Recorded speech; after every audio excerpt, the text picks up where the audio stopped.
Alors, je voudrais parler un petit peu de ce que j'ai appelé les entretiens médiumniques.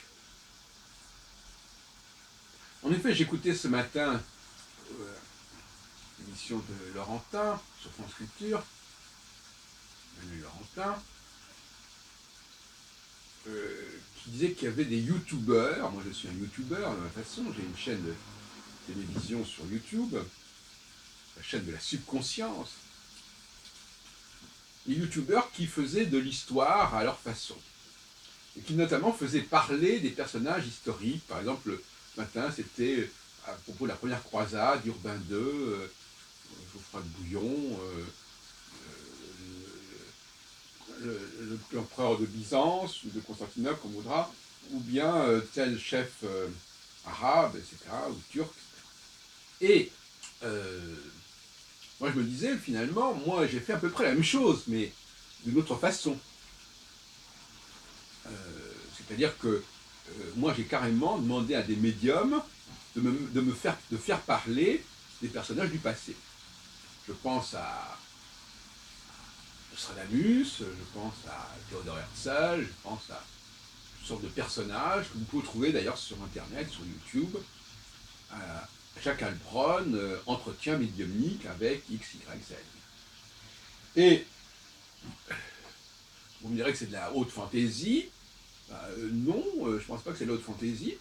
D'ailleurs, il y a des historiens qui s'intéressent à ma façon de travailler. D'abord, ça a eu des effets positifs, puisque ça a mis sur la piste de certaines recherches. Il ne s'agit pas de faire dire à ces personnages des choses que l'on sait déjà, comme c'est le cas de ces fameuses formules YouTube, ces sites historiques. Il s'agit réellement d'interroger des personnages sur des choses qu'on n'a pas comprises ou qu'on ne sait pas. Et par conséquent, éventuellement, d'avoir des perspectives nouvelles pour la recherche. C'est pour ça que je disais il y a quelque temps qu'on pourrait imaginer des recherches de doctorat qui pouvaient être inspirées par des entretiens médiumniques. Je ne plaisante pas. Cela dit, je trouve ça sympathique également de faire parler Nostradamus ou Moïse en leur faisant dire, alors cette fois-ci non pas de façon médiumnique, mais en leur faisant tenir des propos qui correspondent à ceux des chercheurs les plus récents sur ce nombre de sujets. À mon avis, ça peut être très parlant. Faire parler Moïse en lui faisant dire qu'est-ce qu'il a voulu faire, à qui a-t-il adressé les 10 commandements, demander à Nostradamus est-ce qu'il a vraiment écrit les centuries, etc., etc., etc. Je pense que ça peut être tout à fait intéressant. Donc cette formule consiste à faire parler des personnages célèbres pour leur faire dire des choses qui sont intéressantes au niveau de la vulgarisation, ou bien pour leur faire dire des choses qui sont intéressantes parce que c'est une façon de faire connaître des travaux de pointe sur un certain nombre de domaines, qui permet de corriger des images d'Épinal sur ce sujet. Moi, par exemple, je pourrais très bien imaginer un Moïse racontant certaines choses qui correspondent à ce que moi j'ai découvert sur ce sujet, ou un Nostradamus parlant de certaines choses que j'ai découvertes de ce sujet, ou un Theodor Herzl disant dans quel esprit il envisageait le sionisme et son ouvrage, etc. Sur ces 3 sujets-là, il y a certainement des choses extrêmement controversées à aborder, et je trouve ça tout à fait intéressant.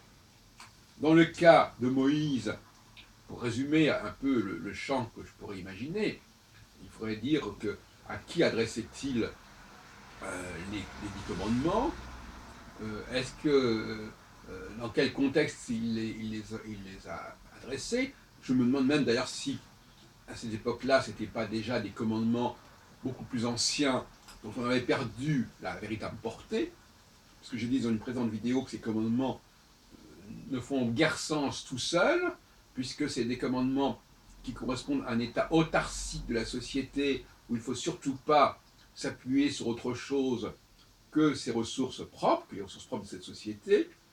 C'est ce que j'appelle la société patriarcale, alors que on est avec une menace d'une société matriarcale qui est en train d'émerger à un certain moment. Mais là encore, on se trouve dans des périodes historiques qui sont beaucoup plus anciennes que celles que l'on connaît ici. Et donc, quelque part, les 10 commandements seraient une résistance contre la société matriarcale, d'où l'interdiction de la viande de porc dont j'ai parlé l'autre tout à l'heure, parce que la viande de porc, c'est justement la société matriarcale, c'est-à-dire c'est l'idée d'utiliser une viande de l'extérieur, et non pas une viande de l'intérieur qui impliquerait d'ailleurs une anthropophagie. Voilà, par exemple. Et puis pour Nostradamus, bien entendu, comme ceux qui connaissent mes travaux, dire qu'il n'a absolument pas écrit les centuries, qu'il a écrit effectivement des prédictions, prévisions dans ses almanachs, qu'il faisait faire les quatrains qui récupéraient ces textes prévisionnels, il en faisait faire des quatrains, ou l'éditeur, plutôt que lui, faisait des quatrains, dont il n'avait rien à foutre, et que de toute façon, il n'est pas du tout responsable. Cela dit, il a laissé à sa mort différents textes, des notes de travail, des notes de lecture, qui ont effectivement été utilisées. Alors ça, il pourrait peut-être pas il pourrait le dire d'une manière ou d'une autre, mais enfin, il pourrait le dire après coup. Qu'il a pu voir ça, mais là aussi, il faudrait rétablir un certain nombre de vérités. Et puis en ce qui concerne Theodor Herzl, dire qu'il n'a jamais imaginé que son État juif aboutirait à un État indépendant. On retombe dans le problème de l'indépendance.